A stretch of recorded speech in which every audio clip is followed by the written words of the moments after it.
what's up? It's a snow day, so I figured I'd make a video because I've been slacking and I need to stop slacking. And new setup. So today we're going to make Pop-Tarts, homemade Pop-Tarts. I already made them yesterday and they came out pretty good, so I figured I'd show you guys how to make them. So let's do it.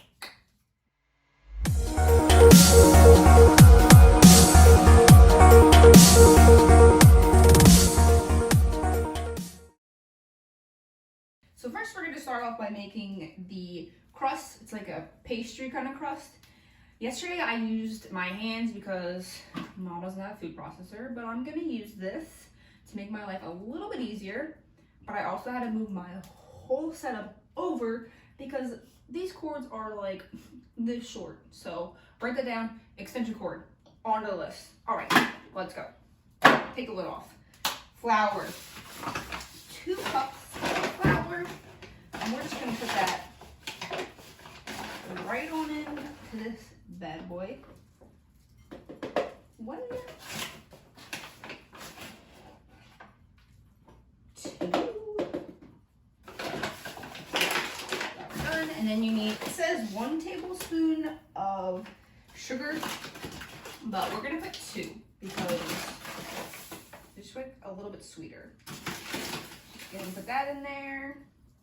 Also, the recipe I have says cinnamon, nutmeg, because I made like a pumpkin one yesterday, but we're not gonna do that. So I'm just gonna put the sugar. I'm gonna put like a teaspoon of vanilla.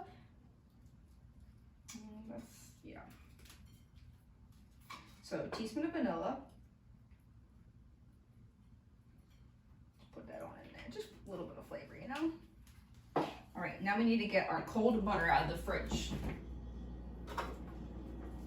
Keep it cold. And we're gonna chop this up into little cubes.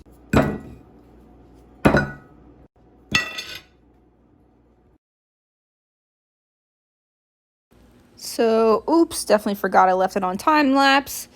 Just put the butter in with the flour and sugar mixture and pulse it, or use your hands. So, I messed up recording. Struggle is real. That's what you get for doing it by yourself. So, I took the flour and butter and sugar mixture and put it into a bowl. Then I added 1 egg and 2 tablespoons of milk. I'm kind of just mixing it with a fork right now. Probably gonna have to get in there with my hands real soon. And I'll just bring you guys closer so you can see what it looks like.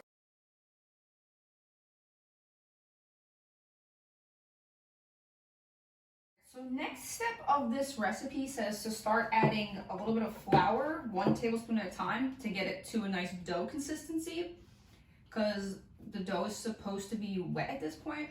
Now when I made it yesterday, it wasn't. It did need like about 2 tablespoons of flour. And this is why when people say, oh, you have to follow baking step by step, like measure all the ingredients out correctly. Like, no. If I added more flour, like this might be like super dry. Like sometimes you gotta go with your instincts. Depends on where you're at. Like the temperature of the kitchen, the temperature of outside even just affects everything. So I'm not even gonna add any more flour to this. So I'm gonna put this in a bowl and I'm gonna let it chill in the fridge for a little bit. Just till it's whatever chilled. I'll let you know how long, but probably gonna go clean my car off for the fun of it. Be back soon. Change of plans.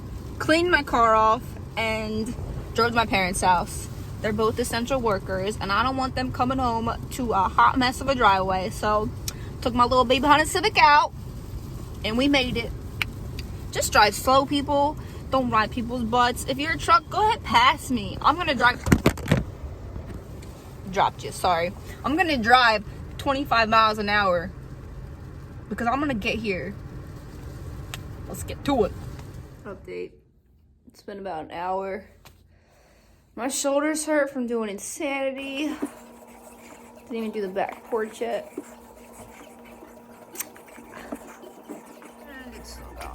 But I'm gonna go home. Hopefully my parking spot is there. If not, I'm gonna cry. I'm back.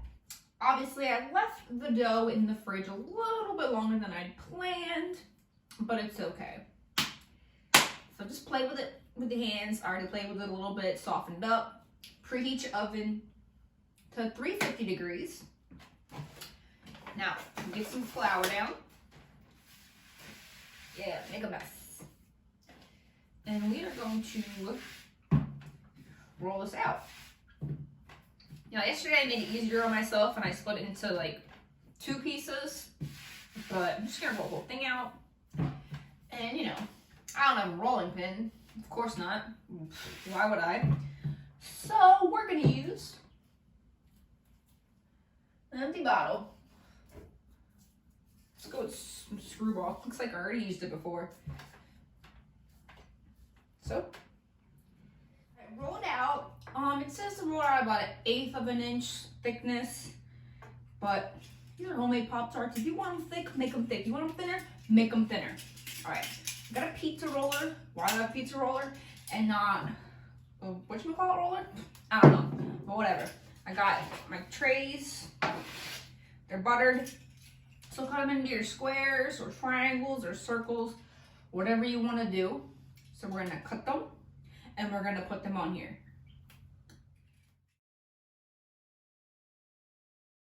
Beautiful. So I have them on the trays and these are just the tops for them. So we're just gonna put them aside for now. And we're gonna get our fillings.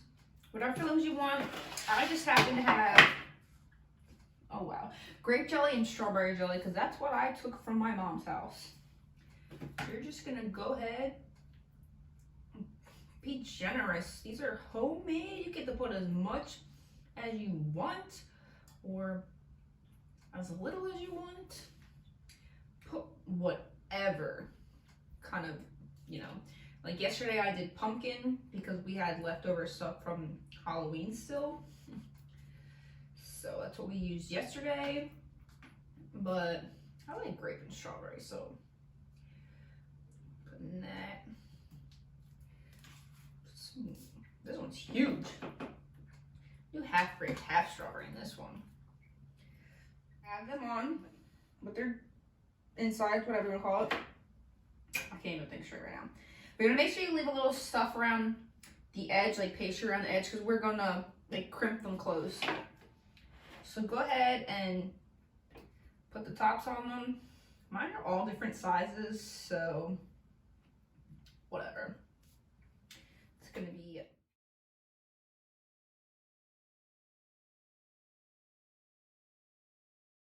so here they are.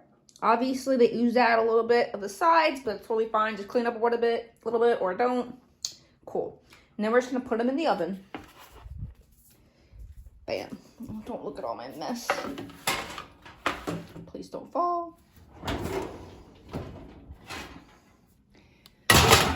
In you go. And then you go. We're gonna leave them in there for 15 minutes, and then I'm probably gonna flip them for about another 7 minutes on the other side, just so they're kind of golden on both sides.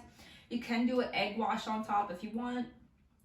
I didn't do that yesterday, so I'm not going to today. So 15 minutes one side, flip them, 7 minutes the other side, and then I'm probably gonna put some icing on top, just confectioner sugar and milk or vanilla, whatever. Decorate it. So yeah, now we wait and clean and maybe eat real food. Not gonna lie, I'm pretty disappointed in how they came out. The ones I made yesterday were so beautiful, but I think I know what I did wrong, so you guys don't make the same mistakes if you end up making them. Don't overfill them, or maybe if like your inside is like too liquidy, like put less of that, or make sure it's like more centered, and make sure you actually seal the edges, because I think my pastry was just a little too thick and I didn't like seal it all the way. So I mean, stuff oozed out a little bit and it's whatever. I ended up baking them on each side for 15 minutes. 15 minutes, flip it, 15 minutes. I think my mom's oven was already preheated yesterday, so that's why it took less. But like, these are all the things I say why you got it. It depends where you're at, the temperature of everything, and blah, blah, blah. So don't make the same mistake I did. But you should definitely try to make them. They're not as hard as I thought they were. But I'll post a close-up of these, and I'll post a picture of the ones I made yesterday, because those ones were, yeah. But let me know what you want me to make next. I'm thinking about making a video on my biscottis, but yeah, let me know. I'm gonna go cry now because I'm so disappointed in these. Bye. Also, my back hurts. You're wrong. It was so good though. Oh yeah, so good.